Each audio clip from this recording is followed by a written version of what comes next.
Ratio Decidendi. Introduction. In the doctrine of precedent, every judicial decision contains certain parts which guide future cases. One of the most important parts of a judgment is ratio decidendi, that contains a legal principle that guides future cases. It means the reason for deciding a case. It is the binding element of a court decision and forms the basis of judicial precedent. Understanding ratio decidendi is essential for applying precedents correctly in law. Ratio decidendi is important because lower courts are required to follow it while deciding similar cases, which ensures consistency and certainty in law. Meaning of ratio decidendi. The term ratio decidendi is a Latin expression which means the reason for deciding. It refers to the principle of law or legal rule on which a court bases its decision. According to Salmond, ratio decidendi is the principle of law which the court applied in deciding the case. In simple words, ratio decidendi is the legal reason that explains why the court reached a particular decision. Nature of ratio decidendi. The nature of ratio decidendi is binding and authoritative. It is the legal principle or rule of law on which the court's decision is based. This part of the judgment must be followed by lower courts in future cases having similar facts. Ratio decidendi is derived from the material facts of the case and the law applied by the judge. It is essential for deciding the case, and without it, the judgment cannot stand. Not every statement made by the judge forms part of the ratio, only what is necessary for the decision has binding force. Thus, ratio decidendi forms the foundation of judicial precedent and ensures certainty and uniformity in law. The nature of ratio decidendi can be explained as follows. It is binding on lower courts. It is derived from the material facts of the case. It forms the authoritative part of a judgment. It creates law for future similar cases. Only the ratio decidendi has binding force, not every statement made by a judge is binding. How ratio decidendi is determined. To determine the ratio decidendi of a case, it is necessary to carefully study the judgment.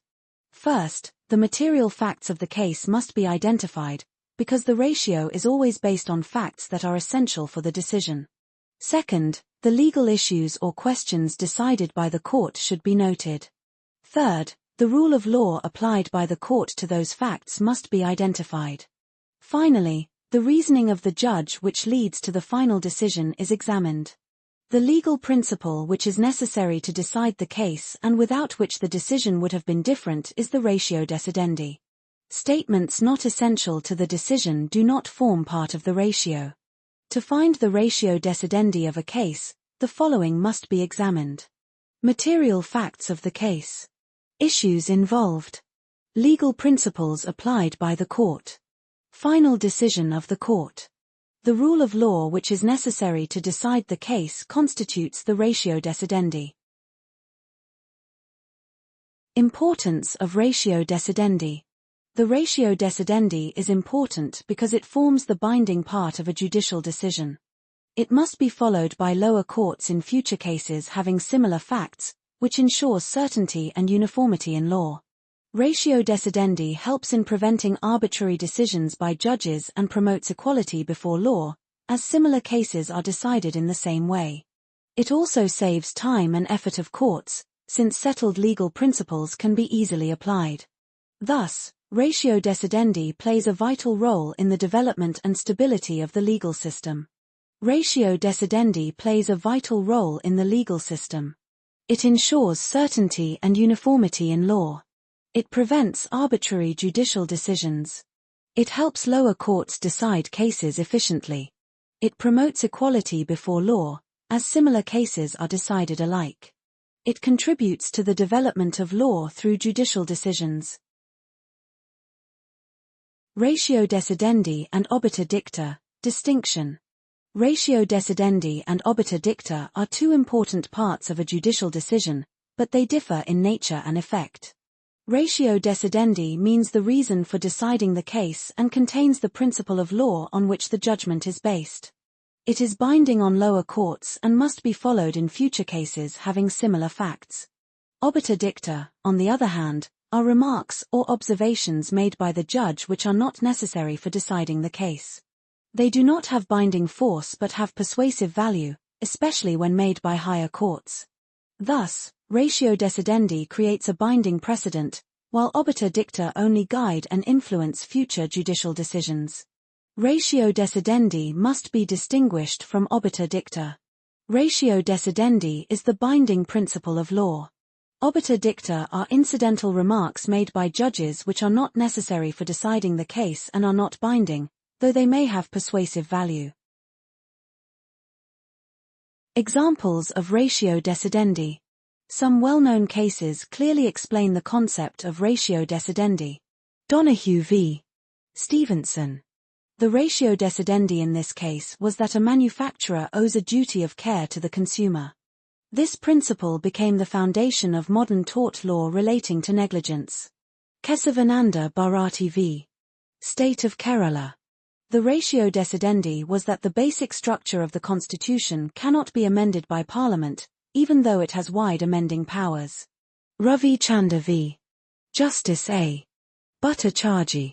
The ratio decidendi was that a person in peaceful possession cannot be dispossessed without due process of law, even by the true owner. These examples show that ratio decidendi is the binding legal principle which must be followed in future similar cases. Criticism of ratio decidendi. Despite its importance, ratio decidendi has certain limitations. It is often difficult to identify, especially in long and complex judgments where several issues are discussed. Different judges may interpret the ratio differently, which can lead to confusion and inconsistency. Sometimes, strict adherence to past ratios may make the law rigid and slow to adapt to changing social conditions. Moreover, when multiple precedents exist, it becomes difficult to determine which ratio should be followed. Thus, although ratio decidendi is essential, it is not free from criticism. It is sometimes difficult to identify, especially in lengthy judgments. Different judges may interpret the ratio differently. Over-reliance on past ratios may make law rigid. Ratio decidendi in Indian legal system. In India, ratio decidendi of the Supreme Court is binding on all courts under Article 141 of the Constitution. High court ratios are binding on subordinate courts within the same state. This ensures consistency in judicial decisions. In the Indian legal system, ratio decidendi plays a very important role under the doctrine of precedent. The ratio decidendi of the Supreme Court of India is binding on all courts in the country under Article 141 of the Constitution. Similarly, the ratio decidendi of a high court is binding on all subordinate courts within its territorial jurisdiction. Only the legal principle which is essential for deciding the case has binding force, not every observation made by the judge. This system ensures certainty, uniformity, and consistency in judicial decisions across India. Conclusion. Ratio decidendi is the foundation of the doctrine of precedent. It represents the binding legal principle laid down by a court and guides future judicial decisions. By ensuring consistency, certainty, and fairness, ratio decidendi strengthens the rule of law and plays a crucial role in the administration of justice. Ratio decidendi is the backbone of the doctrine of precedent in the Indian legal system. It represents the binding principle of law laid down by courts and ensures that similar cases are decided in a similar manner. By promoting certainty, consistency, and fairness, ratio decidendi strengthens the rule of law and helps in the orderly development of legal principles.